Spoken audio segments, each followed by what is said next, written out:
Don't worry. I'll be sure to steer clear of any scheming children. The ocean breeze is sure nice today. Children always think they can hide things from the grown-ups. But nothing gets past me. Least of all a little scheming. I think I'll let them have at it for a little longer. I can be very patient. Well, I'll leave you to think things over. If you're so inclined, meet me outside the Palais Mermonia. Good things come to children who do as they're told. So I do hope you decide to tag along. If only for your friends' sakes. What should we do? She clearly knows about everything we've been doing, and Paimon doesn't think it'd be a stretch to say she was threatening us just now.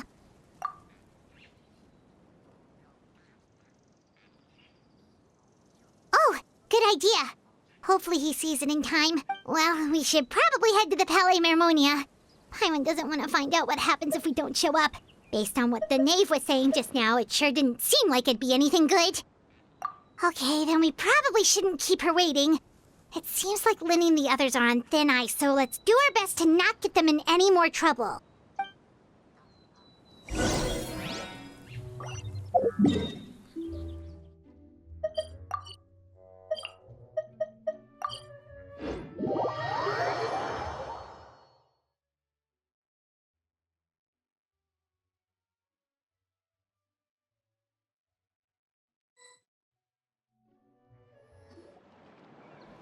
Seeing as we still have some time before my meeting, we might as well enjoy some pleasant conversation while we wait.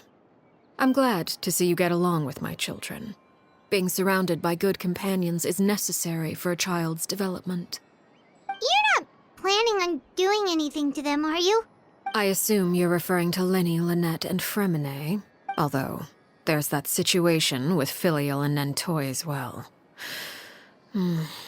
It appears quite a few people have been acting out lately. No matter. I'm not one to discriminate. All those who betray the house meet the same fate. There are no exceptions. Does that mean you're going to kill them? Oh, are you here to beg for their lives? I'm sorry to disappoint, but the rules of the house change for no one. In my organization, everyone is responsible for their own actions. But don't you care about them at all? They really respect you. They even call you father. You must feel something for them. Any organization in which feelings come before principles is one destined for ruin. The House of the Hearth is hardly an exception. You could say our principles are more stringent than most. Perhaps I can offer you this consolation at least. As our guests, you two will not be held accountable along with them. I would imagine Linny, Lynette, and Fremine will be able to keep their lives. As for Filial, Nentoy, and the others, I'm afraid there's little I can do. They can try to escape, but once you know our secrets, there's no getting out alive. But that's awful. Ah, you seem concerned. Out of consideration for my guests, I suppose I could turn a blind eye for a little longer. If Linny and the others manage to dispose of Clairvy in the meantime, all evidence of their wrongdoing will be lost. In that case, I could hardly punish them for something I couldn't prove. If their efforts are unsuccessful, on the other hand, all will be held accountable. And the punishment will be severe. Of course. Oh, and here, I believe this belongs to you. Do try and keep better track of it next time. It takes a considerable amount of time to train a bird like this. It would be such a pity if you were to lose it. Permanently. Wait, where did you get that? Well, I'm afraid that's all the time we have to chat. Now, for the matter at hand. I asked you to meet me here because I have business at the Palais Mermonia. It has nothing to do with you, but I think it would be prudent for you to stick by my side for the time being. There will always be time later to run off and tell Linny what you've learned. Well, time to go. Looks like we wrapped things up just in time.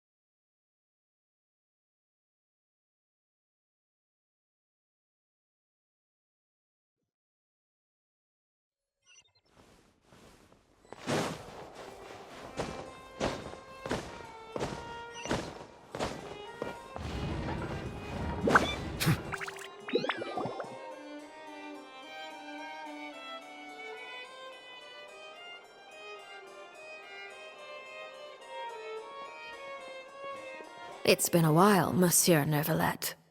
I must say, I wasn't expecting my meeting request to be approved quite so quickly. The Palais Mermonia operates with an efficiency worthy of admiration. It is only right that an esteemed diplomat such as yourself should be afforded the proper level of respect. Although, if I may speak plainly, I must confess that I did not anticipate we would have the occasion to meet again after presenting you with the Gnosis. I see you've brought the Traveler and Paimon with you as well. If I may inquire as to the purpose of your visit. I'll be departing Fontaine shortly. There is, however, an outstanding matter that I would like to see resolved before I go. It requires a rather lengthy explanation, I'm afraid. So I took the liberty of explaining everything in this proposal. Please review it at your leisure, Monsieur Neuvillette.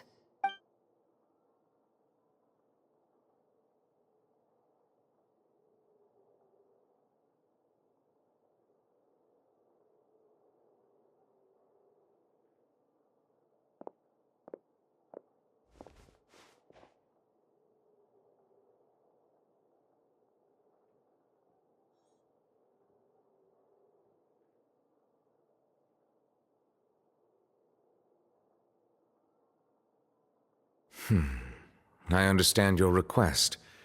However, at the risk of causing offense, I must admit that I fail to see why you would wish for such a thing.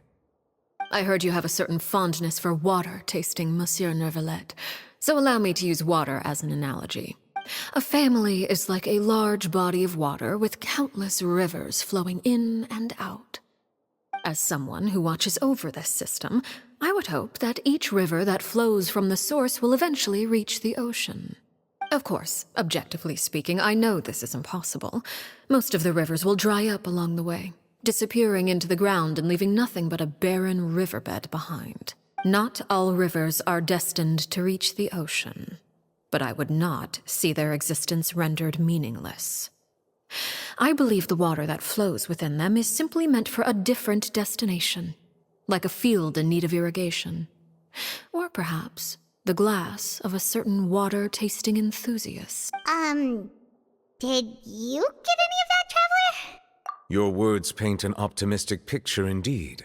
Allow me to remind you, however, few among us are willing to sip from a glass filled with tainted water. It may have been tainted at one point in time, but not to worry. I'll make sure it's strained of all impurities and returned to its cleanest form.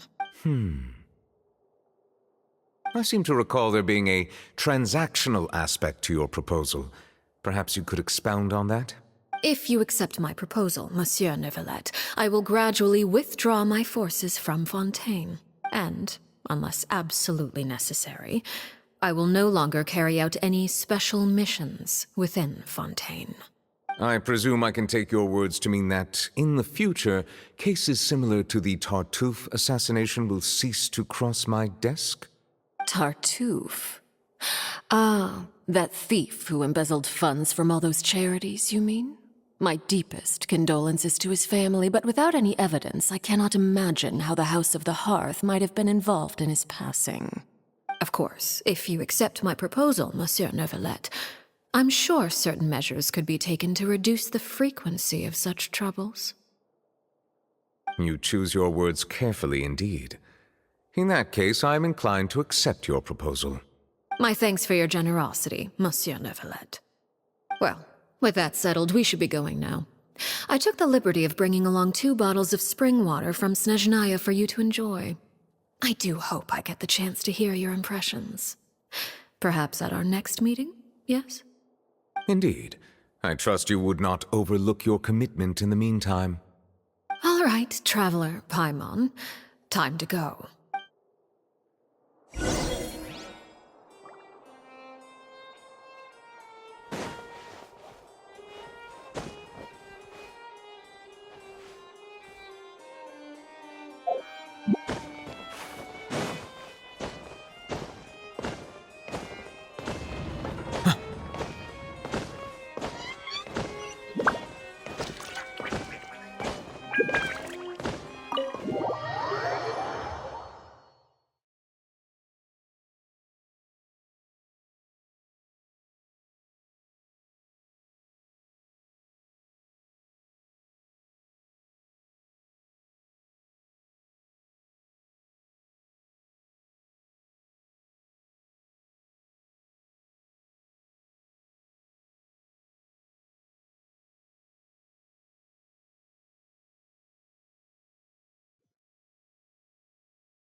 talking about back there?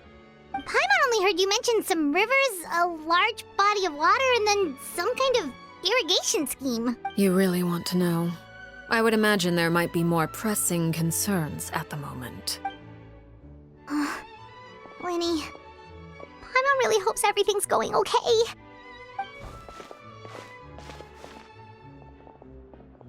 Oh, Paimon recognizes that look.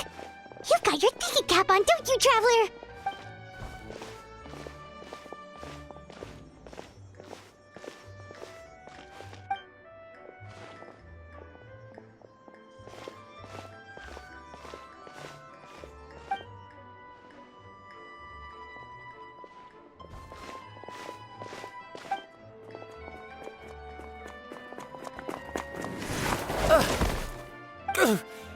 Oh, shoot.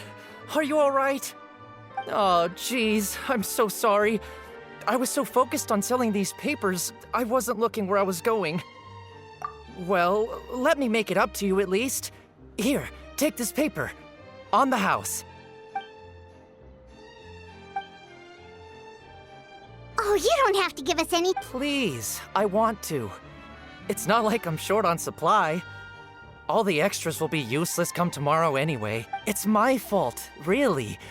I was just trying to bring home some extra mora for the family, but I bit off more than I can chew.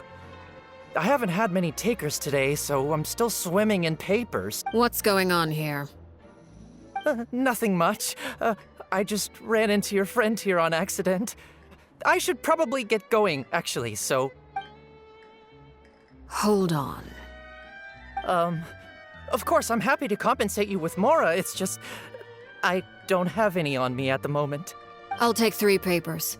Here, your payment. Oh! Thank you for your patronage.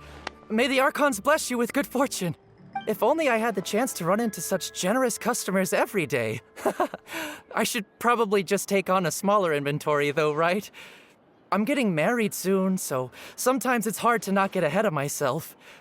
Anyway, I should head out. Goodbye! Well, now that my affairs are settled, we should take the boat back to Poisson. We've even acquired some light reading to enjoy along the way. Actually, why don't we stick around for a little longer? Paimon just realized how hungry she is. She can't head back to Poisson on an empty stomach.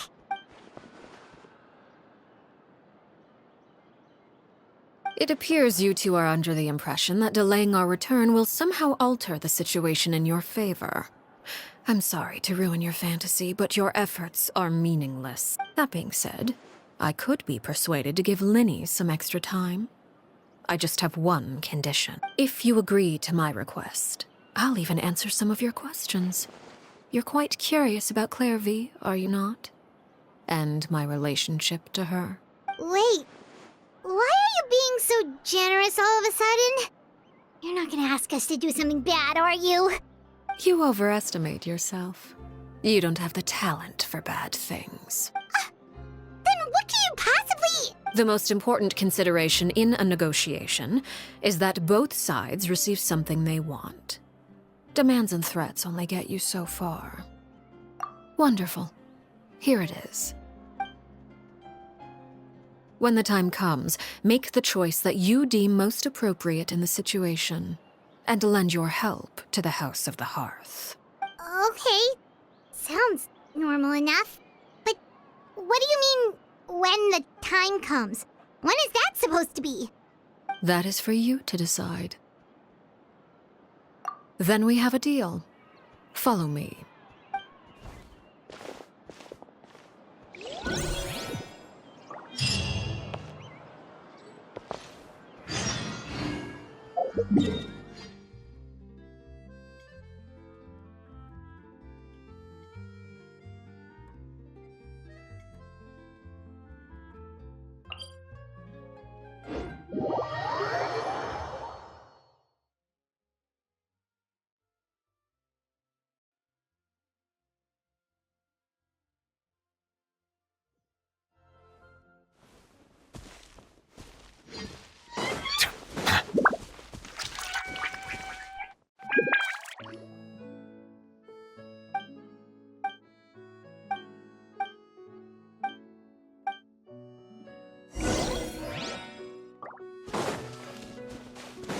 Skyward!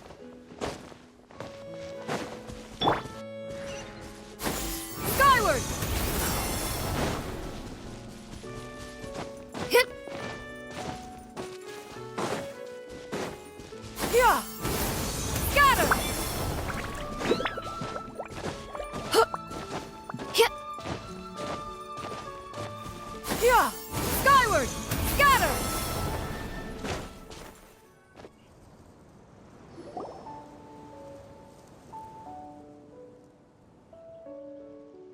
What is this place? Somewhere long forgotten by everyone.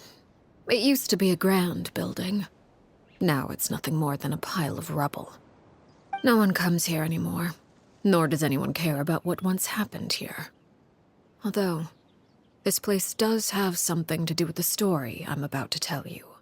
It was before I became a Harbinger, and before Linny and the others joined the House of the Hearth. Due to certain events, I first killed Clairvy and then her mother. And this is where it all happened. You were the one that killed Clairvy? Patience now. Allow me to explain Clairvy's side of the story first. I'll start from the beginning. Clairvy was 6 years old when she was brought by her mother, Crucibina, to live in the House of the Hearth. From the outside, it seemed like a fairy tale. A thriving family made up of kind adults and friendly children. Crucibina was the knave at that time, and the House of the Hearth was under her control. She was Clairvy's mother by blood, but she was also the mother to all the children in the house. Clairvy was happy here, for a time. But she quickly realized that being part of this family wasn't a fairy tale at all. It was a kind of purgatory. Purgatory? Exactly. The House of the Hearth takes in war orphans from all over Tevat. But as for how to raise them, that depends entirely on the person in charge. Crucibina came up with a novel idea. She would teach the children to fight, force them to duel each other, and then crown as the king of the house the child who proved themselves most worthy of inheriting her title. It's difficult to estimate the number of children who died or were maimed in the process. There's little I can say about the ones who died. The ones that emerged with permanent injuries, on the other hand, well, they still served a purpose. They would be handed over to the doctor to be experimented on, or sent away on dangerous missions. Nothing more than tools to be used and then discarded. So those were the experiments Clairvy was talking about.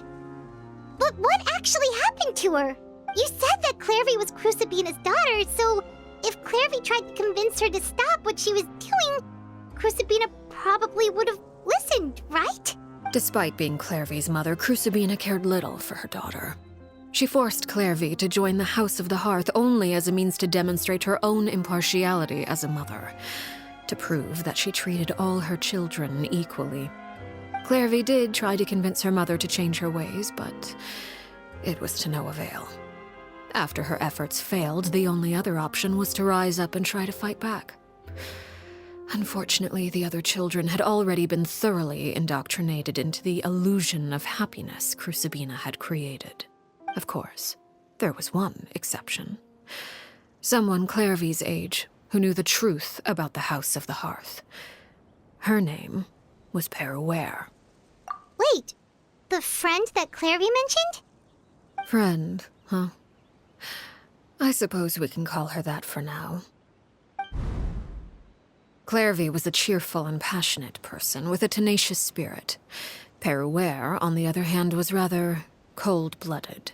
Her cold-blooded nature allowed her to see through Crucibina's facade. Yet, it was also this cold-bloodedness that prevented her from acting against it. At least at first. While Clairvy longed for freedom, Peruere was convinced that, amid all the fighting and violence, she would make it until the end. Despite their differences, the two became fast friends, united by their knowledge of the truth. Clairvy told Peruere that she hoped to create a real family, where no one would be killed or sacrificed. There may have been a certain naivete to her ideas, but Clairvy proved her determination many times over. She tried countless times to run away, ask for help, or expose the truth. But her efforts only earned her beating after beating. The only thing that kept her going was her strength of will.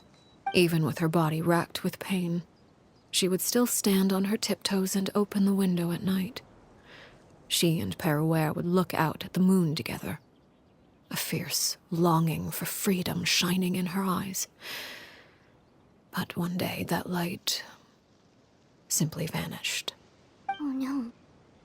What happened? Her hopelessness resulted from a culmination of things. 10 years had passed. 10 years worth of failure after failure. She and Peruere weren't children anymore, but finding any chance to escape still seemed as hopeless as ever. It was during this time that Peruere suggested a new plan. If escaping was out of the question, why not take down the very person sitting on top of this throne of lies? Mother herself. Clairvy rejected that proposal. She claimed that, as a famous harbinger, Crucibina possessed an unimaginable amount of power.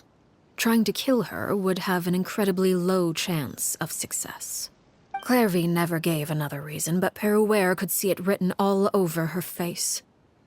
Clairvy still thought of Crucibina as her mother. Killing her own flesh and blood was a line she couldn't bring herself to cross.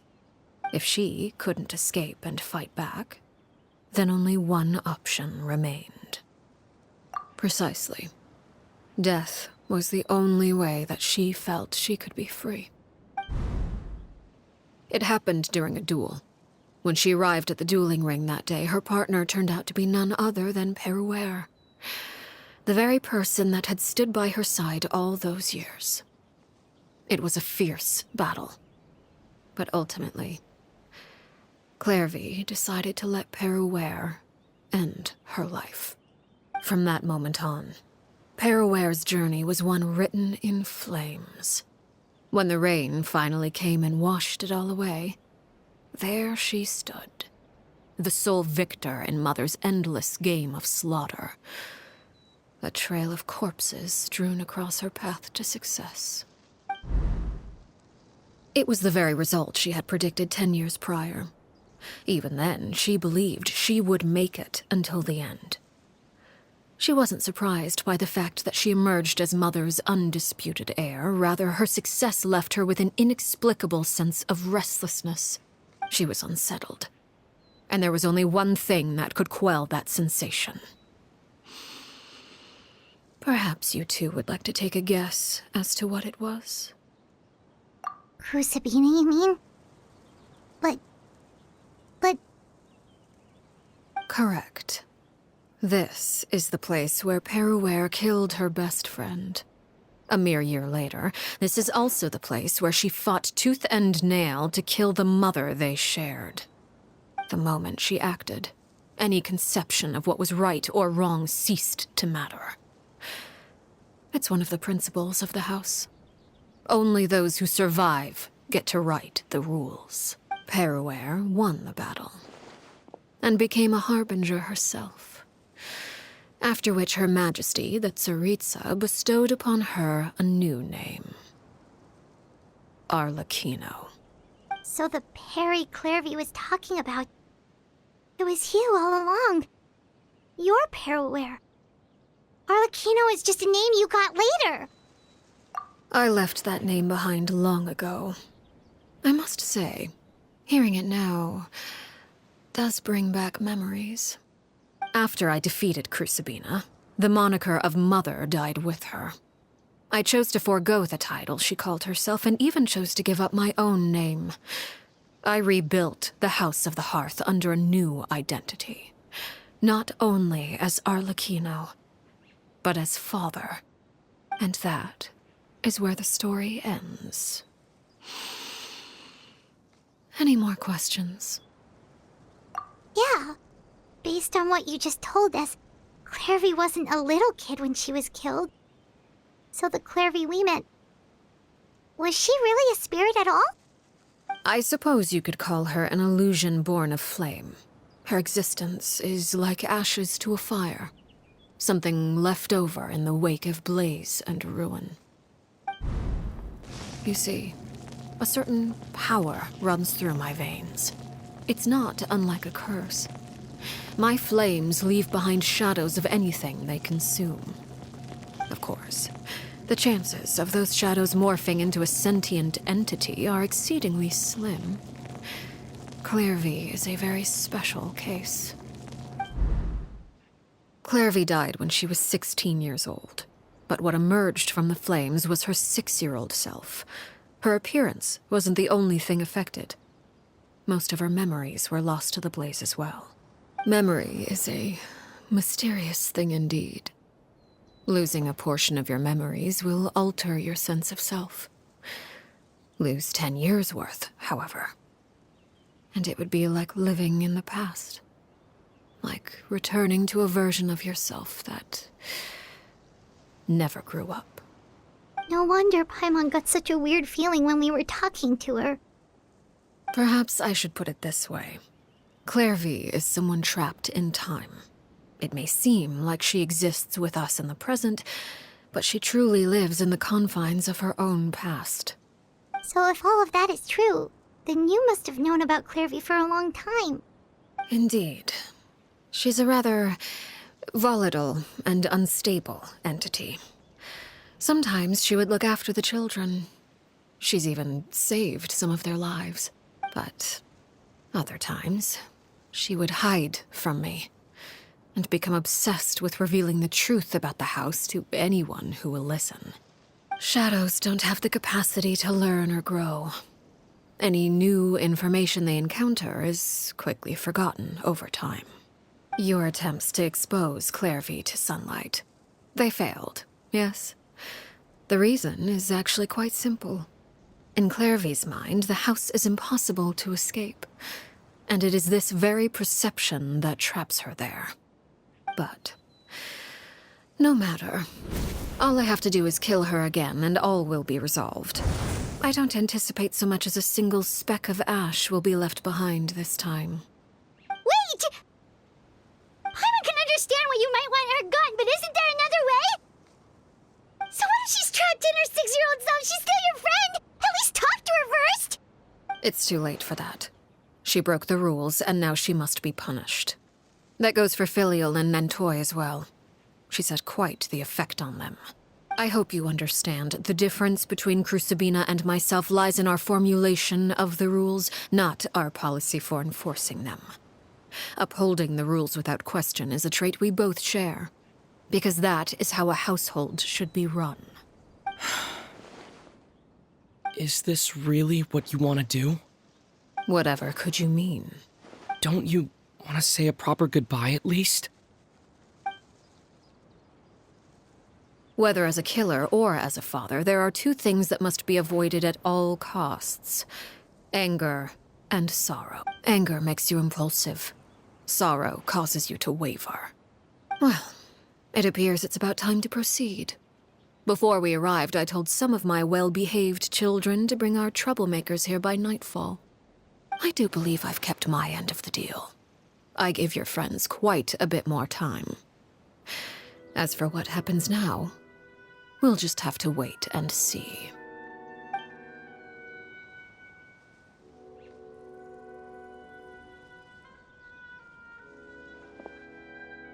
Here they are, Father.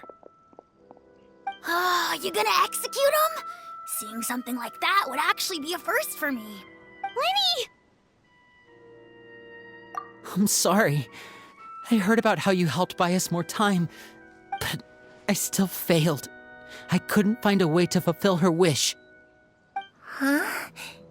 Are you... Perry? Indeed, it's been a while, Clairvy. Perry! Shh, stay right there. I'm sorry to postpone our reunion, but first, I believe certain scores need settling.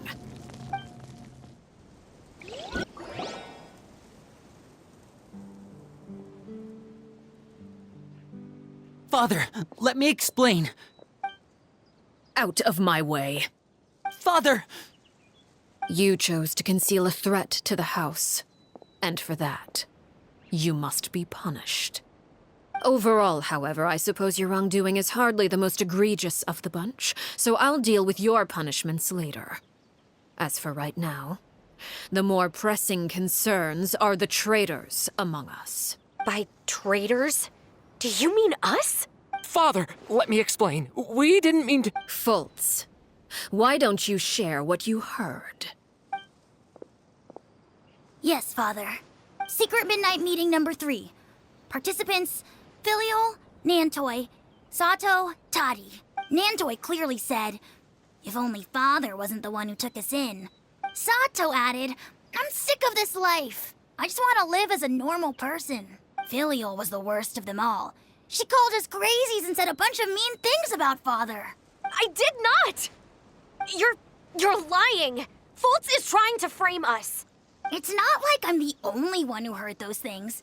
After that, you and Toddy and a bunch of other people started talking about Clairvy. You were using all those things Clairvy brought up as an excuse to question Father. We're birds locked in a cage. The only way out is to destroy it. That's what you said, wasn't it? You little. You just want me gone, don't you? What did I ever do to you, huh?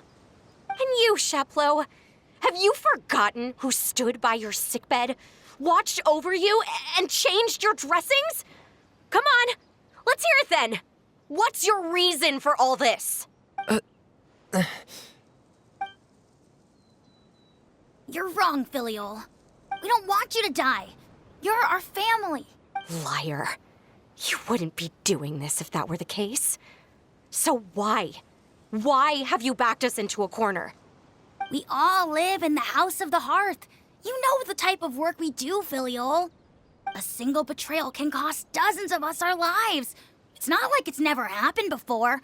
That kind of thing is hard to forget. That's why the House of the Hearth cannot tolerate any form of betrayal. Ever since we came to Poisson, you've had 7 secret meetings. A lot of the things you talked about really crossed the line. You've been spying on us for half a month? Wait a second. Now that I think about it, the move to Poisson was just a way to make it easier to spy on us, wasn't it? Because we were all in one place. You've had this planned all along. Filial, Nantoi, I'm sorry. I owe you both my life. I owe Clairvy too. If it weren't for all your help after I got poisoned, I wouldn't be standing here today. If this were any other situation, I would do anything to repay that kindness, even if it cost me my life. But rules are rules. I'm sorry. My hands are tied. Why? Why? That's enough, Filial. We made a mistake, and we should own up to it. We broke the rules, plain and simple. And now we have to face the consequences. I'm sorry, Sheplo. Fultz. I'm sorry, Father. We accept our punishment. Chapleau, according to the rules of the House of the Hearth, how should these traitors be punished? All those who betray the house pay with their lives. And so it shall be.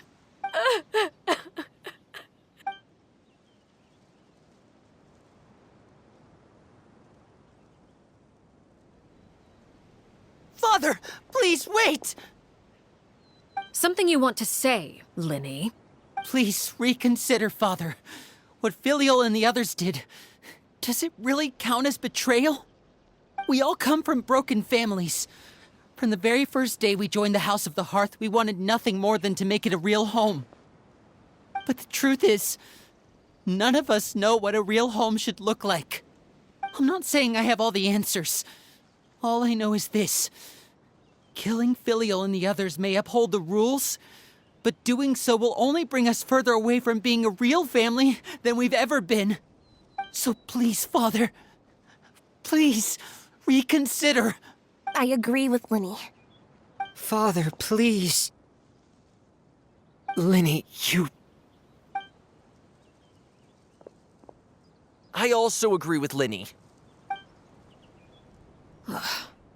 An order once given cannot be rescinded.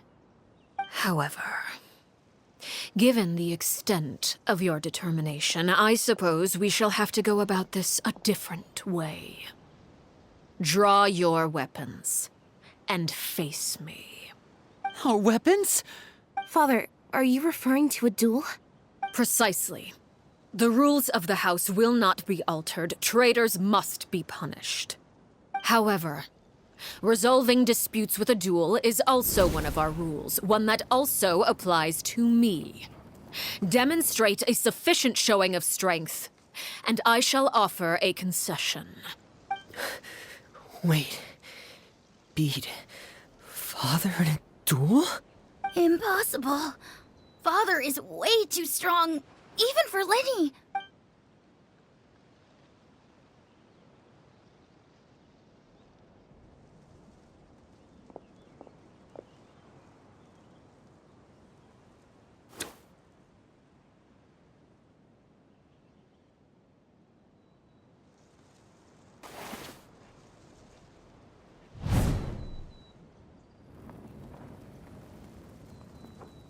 Did you hear that, Traveler? Lenny and the others have to duel the knave. What should we do? Can they really win something like that? If they lose, those people from the house are really gonna be executed. Hey, are you listening? Don't you want to say a proper goodbye at least? Anger makes you impulsive. Sorrow causes you to waver.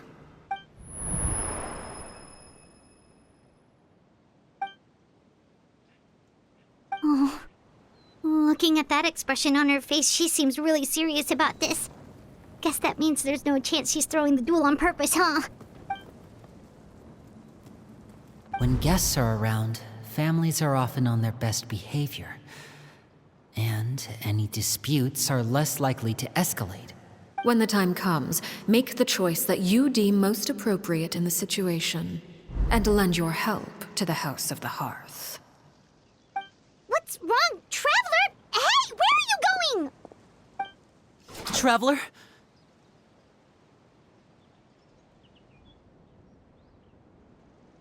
You're asking to join the duel against the knave? I'll allow it. We do have a ready-made dueling ring at our disposal, after all. All I would advise is this. Keep a firm grasp on your weapon, and give it your all. Any less, and you may just lose your life.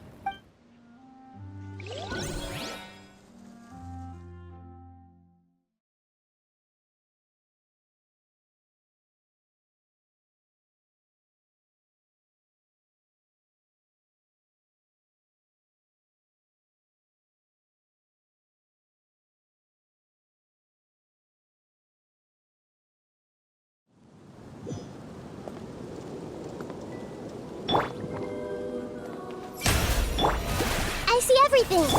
Yeah! Scatter! Skyward! Silence! Ah! Let the mighty be humbled! And voila!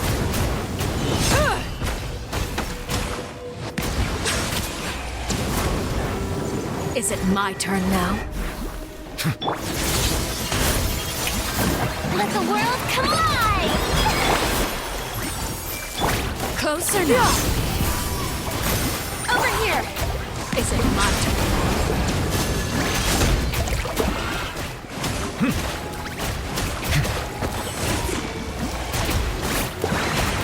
With the fall of darkness, destruction shall rise.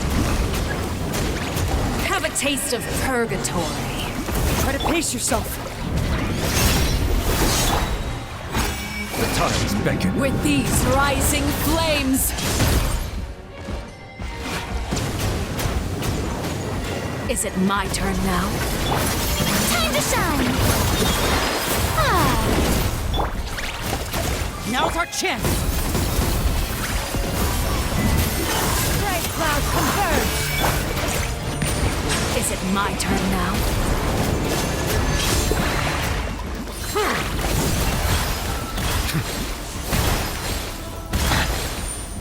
Not bad. You've proven to be You a all worthy right? opponent after all.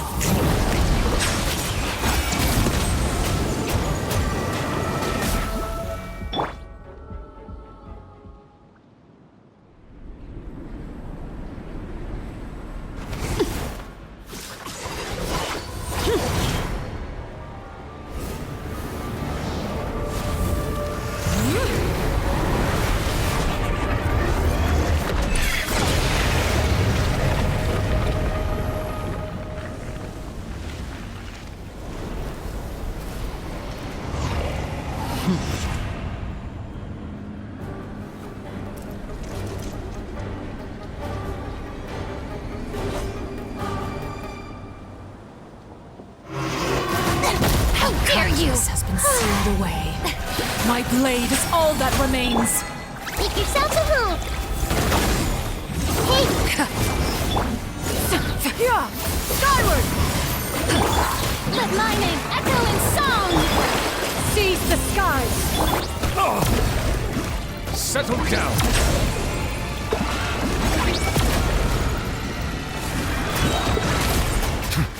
Let the mighty be humbled! Now our chance!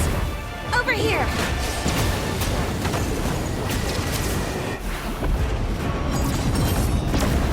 The sun and moon have set.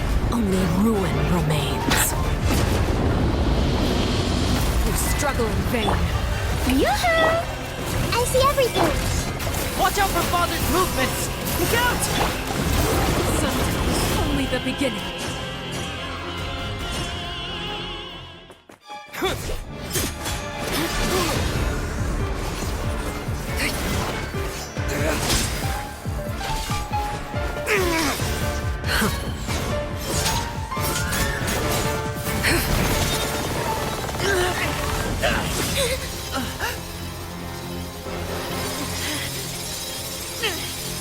You should know better than to crowd in one place.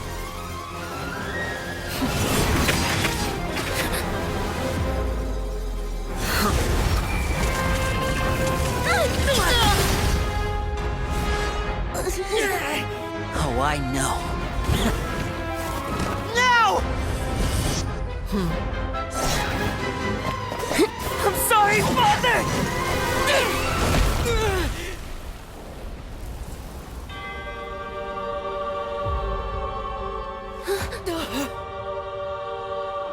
Sorry for what? This pitiful excuse for an attack.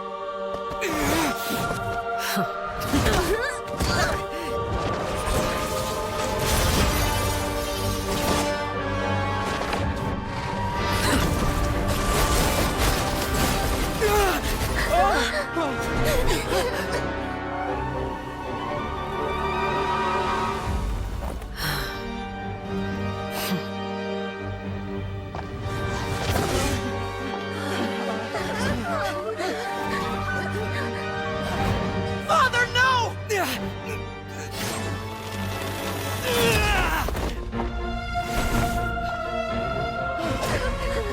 Made it out, did you? You're stronger than I expected.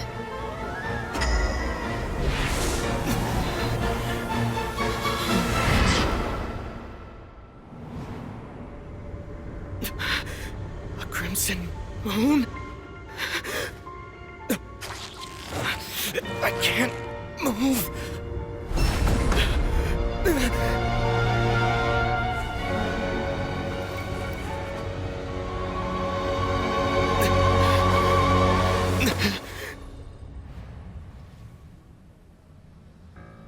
Still, not strong enough to beat me.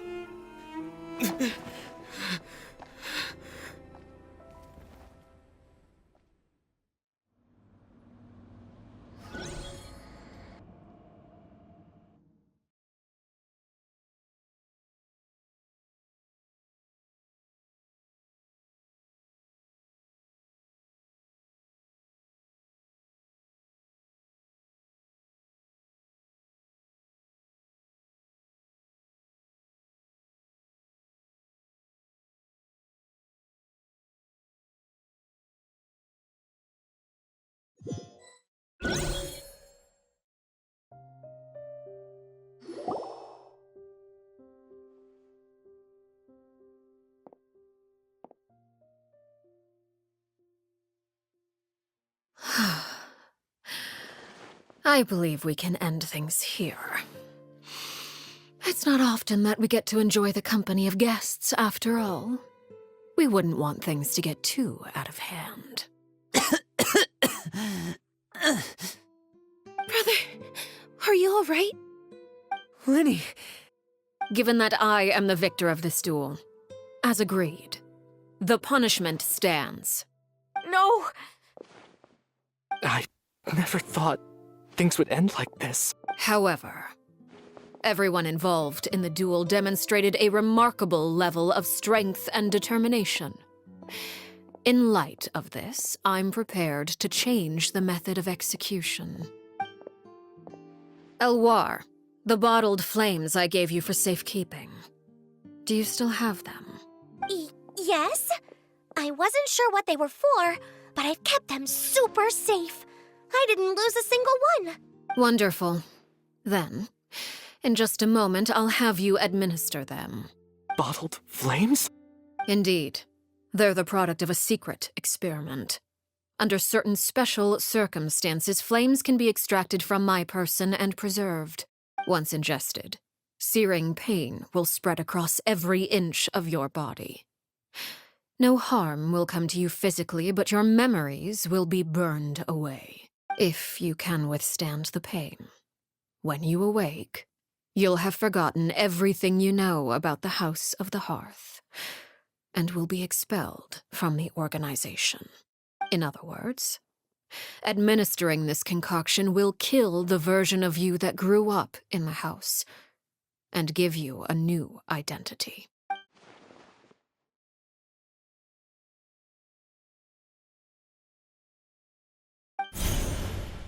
Memory is a mysterious thing indeed.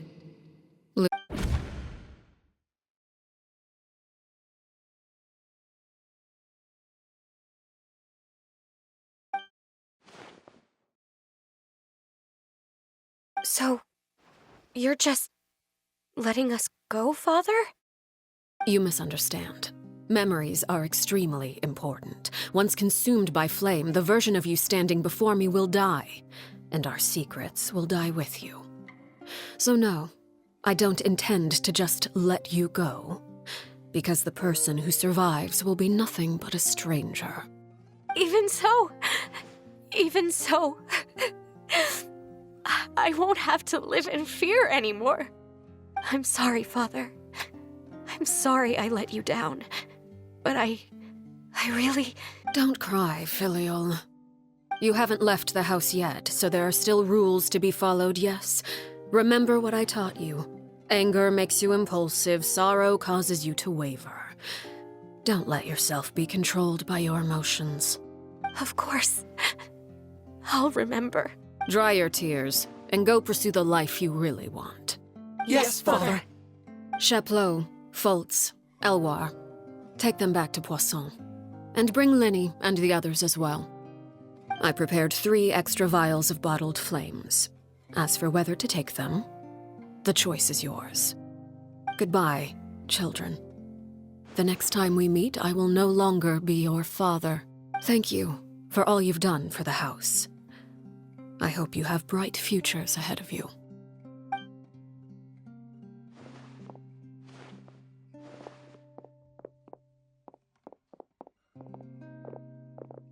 Father!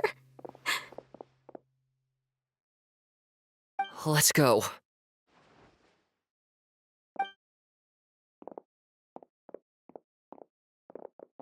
Here, grab my arm, Linny.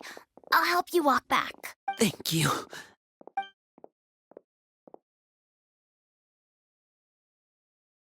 Clairvy.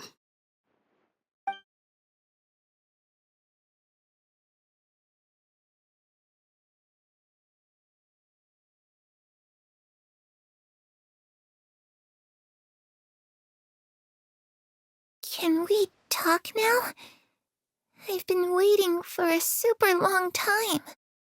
You really are Perry, aren't you? I haven't seen you in so long. How come you're all grown up?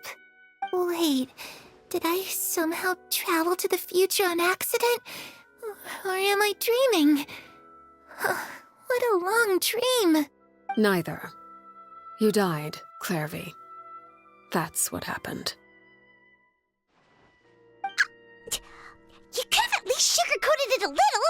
Look, she's so speechless. Oh. Okay then. Huh?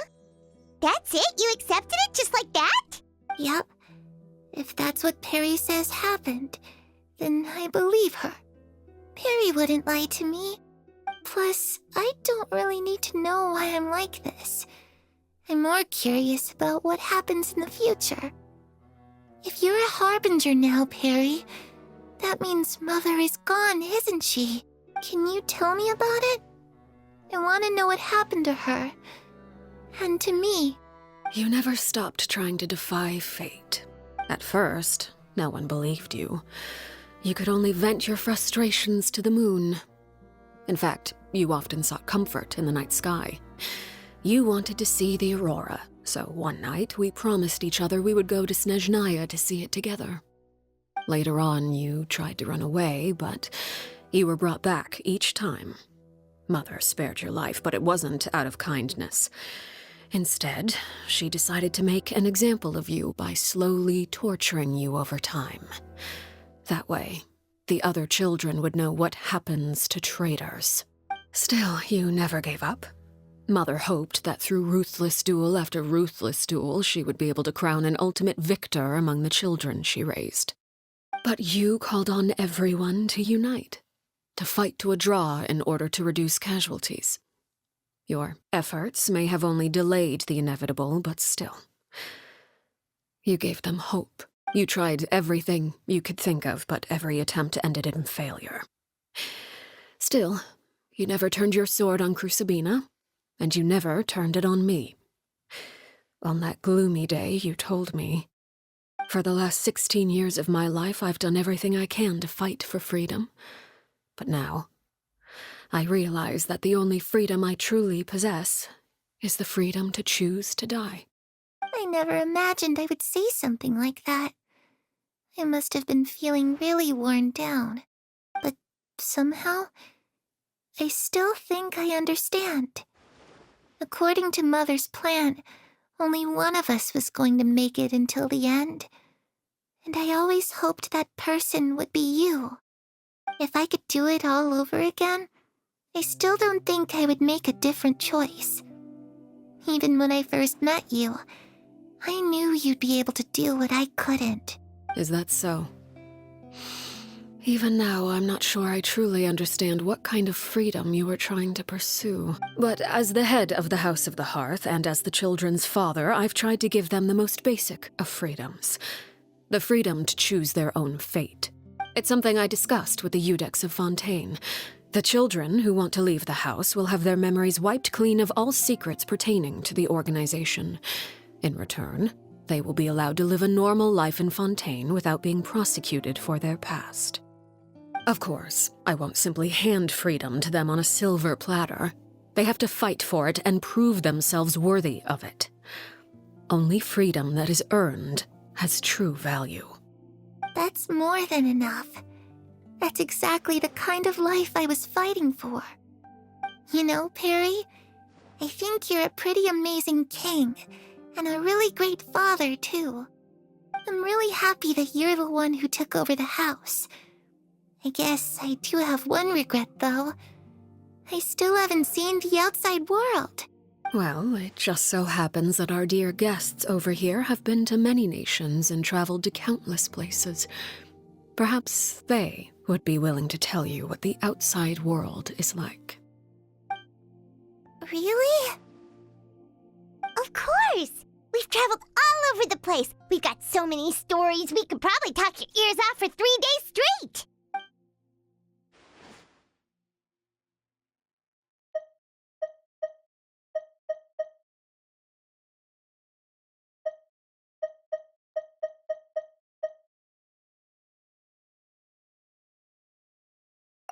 You know, I used to dream of being a bard, playing the lute while singing into the winds of freedom. Even if there was no one there to listen, I would have continued to sing no matter what.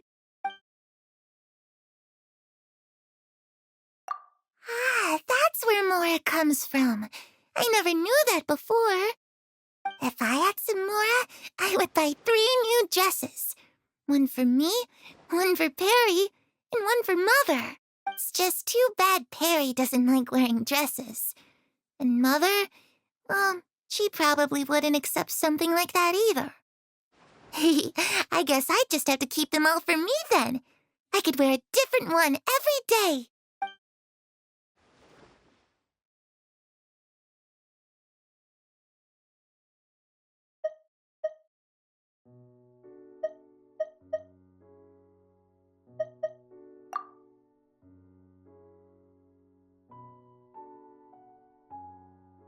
The situation was super dangerous. Lenny and Lynette were accused of committing a crime, and they were going to have to stand trial at the Opera Epicles.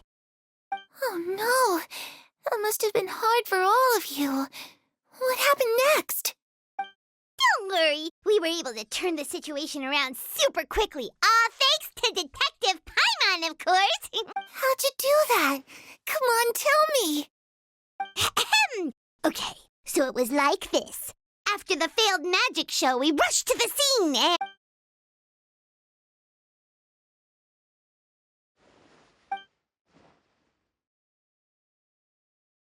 Shadows don't have the capacity to learn or grow. Any new information they encounter is quickly forgotten over time.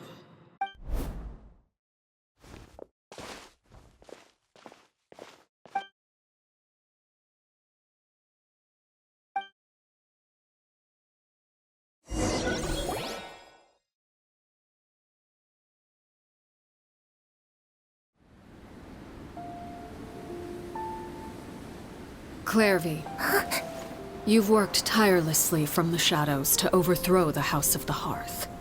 Now, by my authority as the Knave, I shall announce how this matter ends. You are hereby expelled from the House of the Hearth. You are no longer tied to this place, nor are you bound by its rules.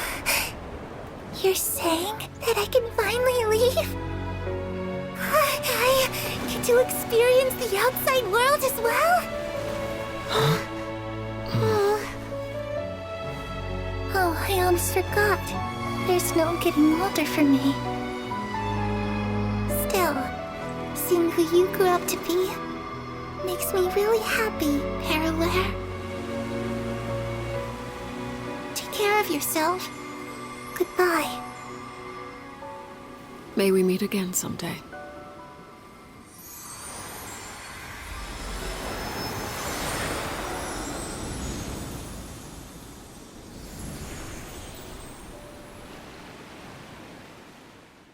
Clairvy. She left so soon. Paimon didn't even get to finish her story. I also have certain sentiments left unsaid. I wanted to tell her that the aurora I saw in Snezhnaya was just as beautiful as the ones in the pictures.